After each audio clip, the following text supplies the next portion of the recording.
Welcome to the Sober and Happy podcast, where we talk about all things recovery related, how to navigate the challenges that we'll face along the way on our journey towards our best lives, and how we can go from living a life of simply just being sober to a life where we're both sober and happy.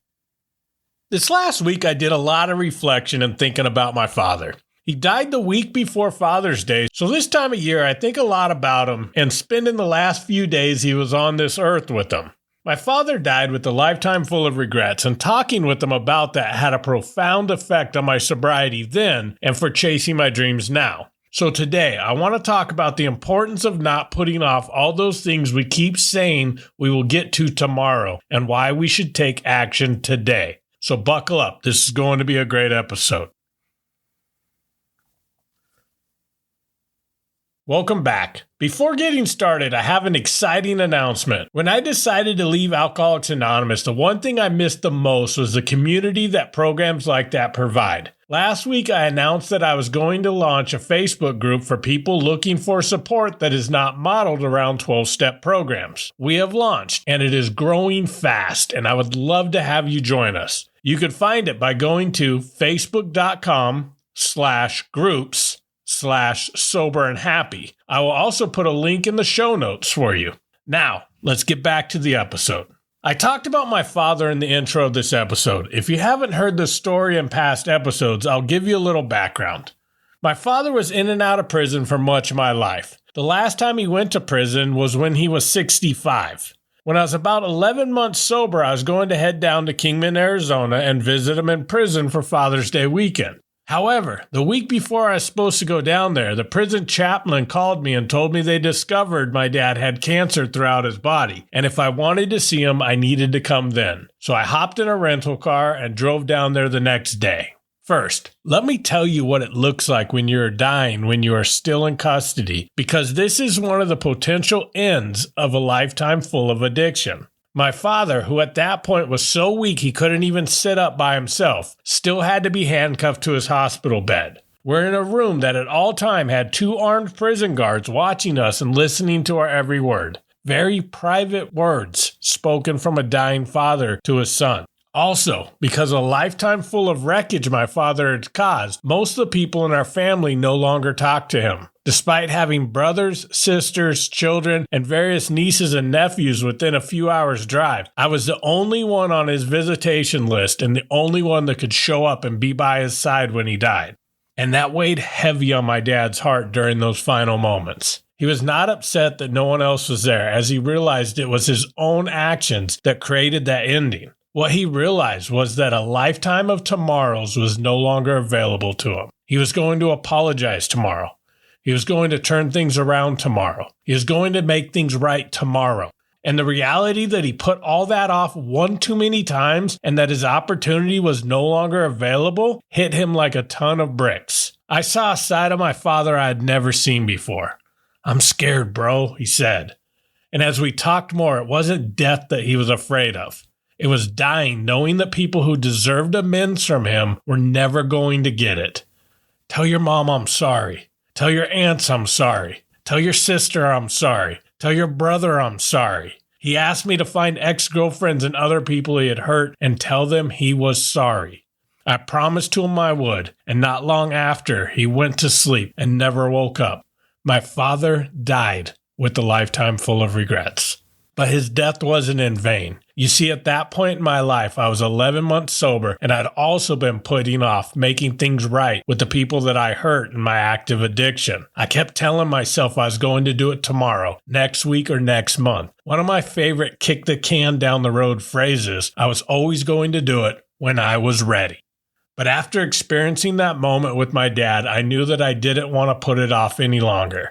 It wasn't long after I got back to California, I found myself in a rental car again, doing what I jokingly referred to as my amends tour. I started in Sacramento and ended up all the way down to the Mexican border. I was afraid of facing my past. I was scared of what people would say to me that I did wrong. What I got was an amazing lesson in forgiveness, and I was able to repair relationships with people who today are no longer with me. Relationships that would have never been able to be repaired if I would have continued to put this off. If you want to hear more about that experience, go listen to episode 3 where I talk about that in detail. I would love to tell you that after that experience, I no longer put off things I wanted to do, and I've been chasing my dreams ever since. But that's simply not true. I had a lifelong pattern of avoidance, which was validated by the message I was hearing in AA to not make too many big decisions in the first couple years. So I patted myself on the back for taking action with my amends, and I put all my dreams on a shelf with plans to do them someday. And slowly, the light in my soul started dimming. This is the part of recovery where people talk about the pink cloud of early recovery going away. If you're not familiar with the term pink cloud, this is a stage of recovery when someone is in a euphoric state. We're so excited about escaping our addictions and our future seems so bright.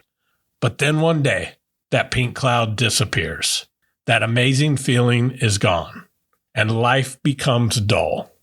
I was told this was normal. This was sobriety. The thought that this would be the rest of my life was depressing, and I think this is why so many people relapse at this point. Here's the thing. What if we ignored the advice to put off our big dreams? What if we chased those dreams with the same determination we chased our addictions? I have great news. When you go after your dreams, the pink cloud comes back. The excitement of life returns. Our future outlook on life becomes exciting again. Instead of the dull, depressing, lifelong stage of recovery after the pink cloud wears off that I was told was normal, I was filled with fulfillment, excitement, anticipation, and life again. But that can't happen if we wait until tomorrow.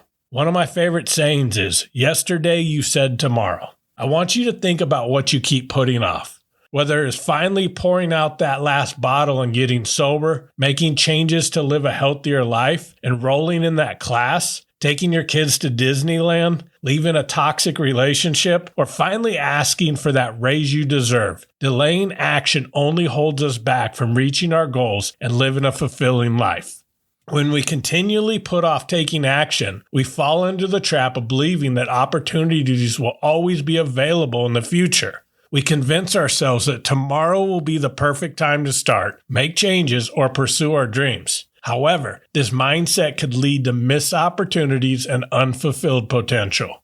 The truth is, the future is uncertain, and waiting for the right moment may mean waiting forever. By doing this, we rob ourselves of the chance to make progress and create the life we desire and deserve. Here's the thing. We're not only robbing ourselves of fulfillment, but putting things off is going to lead to an accumulation of regret. Think of every time you think of a missed opportunity. What happens? You are filled with a sense of disappointment and frustration. The more things we put off, the more this will weigh on us. In fact, there was a study done by psychologist Bronnie Ware where she interviewed individuals nearing the end of their lives and asked them about their regrets. What she found is these people didn't regret the times they tried things and failed.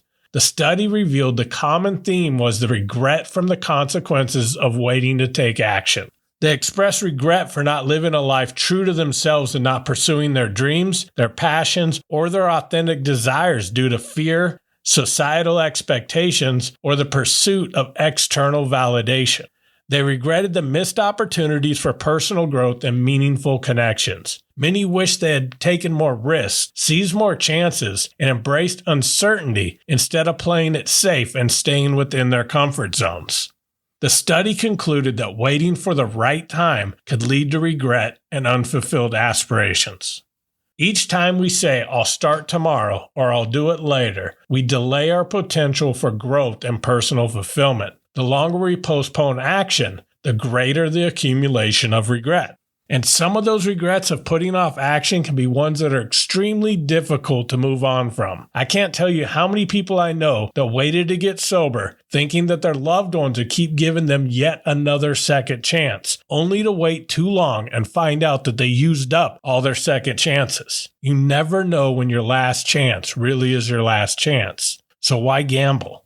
Regardless of what you're putting off, we must break the cycle of delay. One way I found to do this is by setting realistic and actionable goals. Break down your big dreams into smaller, manageable steps that you could take today. This creates momentum and keeps you focused on the present rather than getting you lost in those future expectations. Another key is you need to start holding yourself accountable. Become responsible for your actions and your decisions. Surround yourself with supportive individuals who encourage you and take action themselves and will provide guidance along the way.